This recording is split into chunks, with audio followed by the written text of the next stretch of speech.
because mass media is totally controlled by hidden governments. So America itself wants to go back to the time of George Washington time. So just a tabloid, you see, the newspaper like that. They're the people trying to tell the truth, and I can introduce you to this press. And I went together with him. In the basement, I found reducing the human being, the population of the human being, maybe to the half or so by the time of 2000. It was a written statement. Yes, written statement. Sure, which is actually crafted, even crafted on a stone. Yeah, AIDS and all this disease, you see, who was created, absolutely. Which institution created. And the Japanese population is too big, maybe to reduce half, you see. And all of this, I saw the document, almost 1 million UFOs surrounding on this planet. Yes. They try to save the people in case that kind of thing happens. You see, I have always said that those UFOs, we call them, nowadays they are called UFOs, but in reality they have always existed.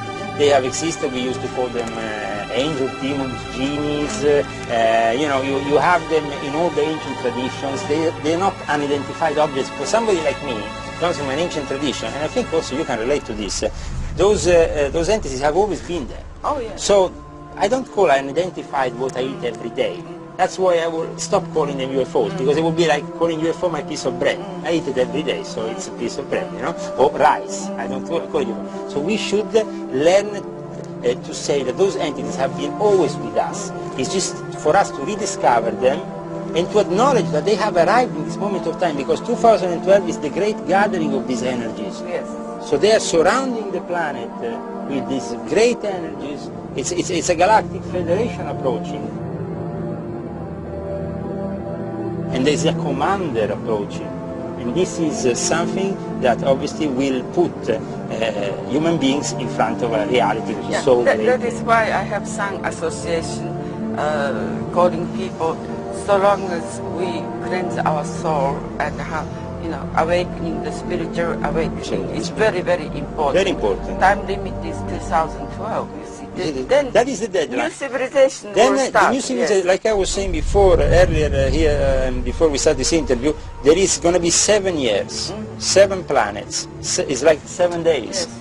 Those 7 years from 2012 to 2019 are going to be the critical moment after 25,920 years. And that is going to be not 2012, but 2019, the moment in which we will have the manifestation of the kingdom of God. Yes. And 400 years of peace. Inshallah, as they say in the Middle East, if God wants. Yes. So we hope for that. Okay, we continue. Yes. Yes. Very Thank nice you. meeting you. Who and what is the Galactic Federation of Light? The Galactic Federation of Light originates, its headquarters, now you hear all sorts of stories, Lyra, this, that and the other, is in Orion. Okay, these are the transmissions from Orion. A man at NASA gave me this. And it is a sphere, rose quartz. And what I did was that I remote viewed a big interstellar fleet out in the area of Orion. And as I saw it in my mind's eye, I began to tune consciousness and this sphere with my bioelectric field. And as I held it, I put my hand out and suddenly, zap, all these detectors started going off. And they went off for about 5 hours over the course of this past year. Okay. And these were going on at the same time, these objects coming through Orion.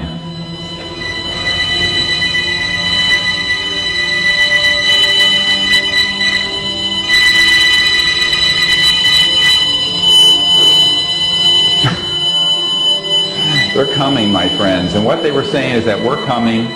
Nothing's going to stop it.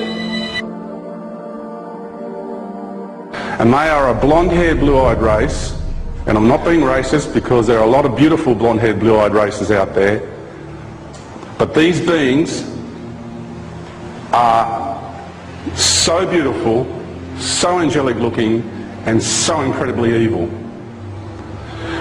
It's the way they handle you and the things that they do to you. It's like you can come across the reptilians, and these were all reptilians. These beings have evolved. They have changed physical containers.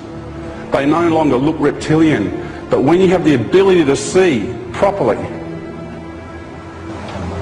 when you can see properly, you see through the facade, they are not what they seem. And they have this ability to connect with you mentally, telepathically.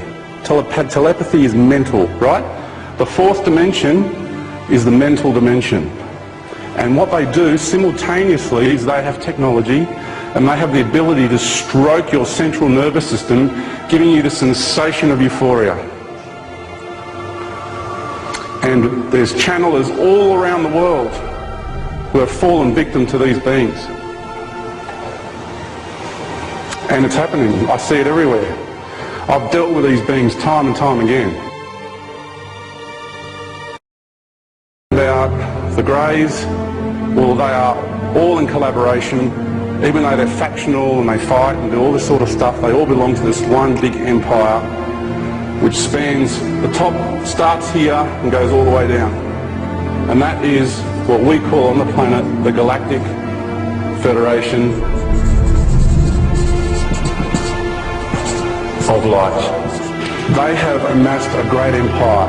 At the top of that empire there's two beings that run the whole show. They are both originally, and still are at the core, crocodilian reptilians.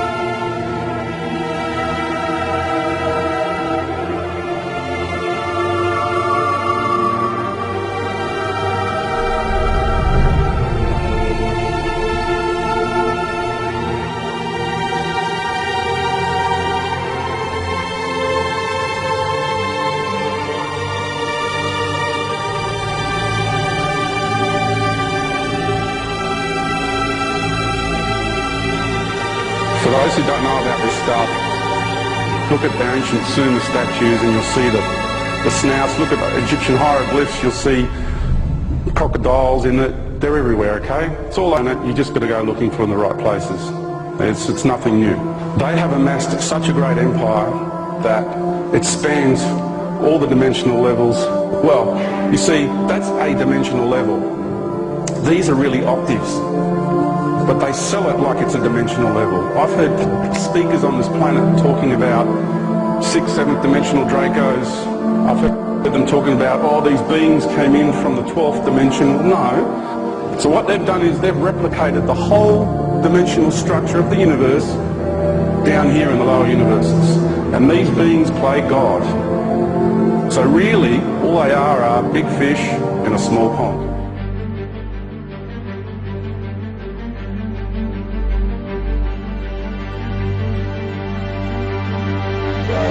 Beautiful event. I think I'm going to have to go to. I'm going to go all the way here to Mount Shasta this past fall because I want to show you something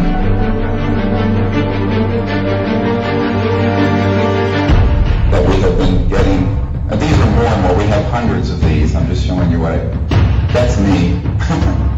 And we had this object come into the sky, and it began to signal with my laser. I have a stronger laser, and very bright. And we had one for 2 hours and 45 minutes, after which a big orb that all of us came right into the circle of our group. And this is Mount Shasta. And look, now look at this. This is about 100 feet from us. It's a triangle. And it comes in.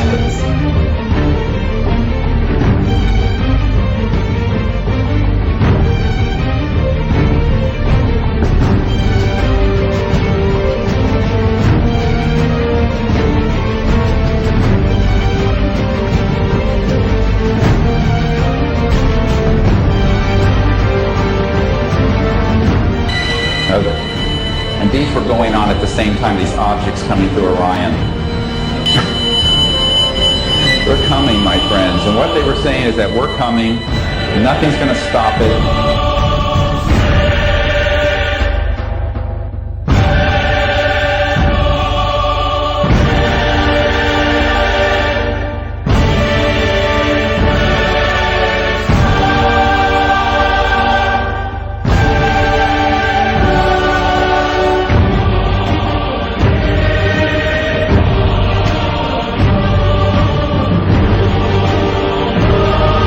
Sparked by a mysterious object floating under the spacecraft yesterday.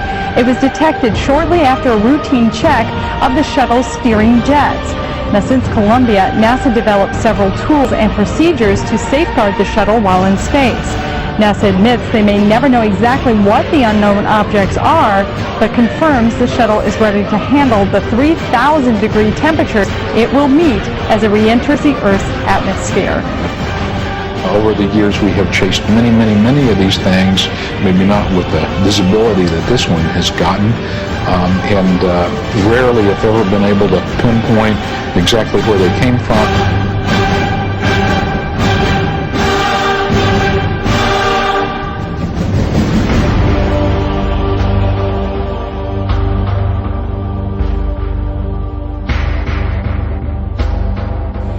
If we can understand the place that we exist within right now, without letting it freak us out, just overwhelm us to where we want to go hide and believe in anything except this because it's too big and too scary and too much in the drama to deal with.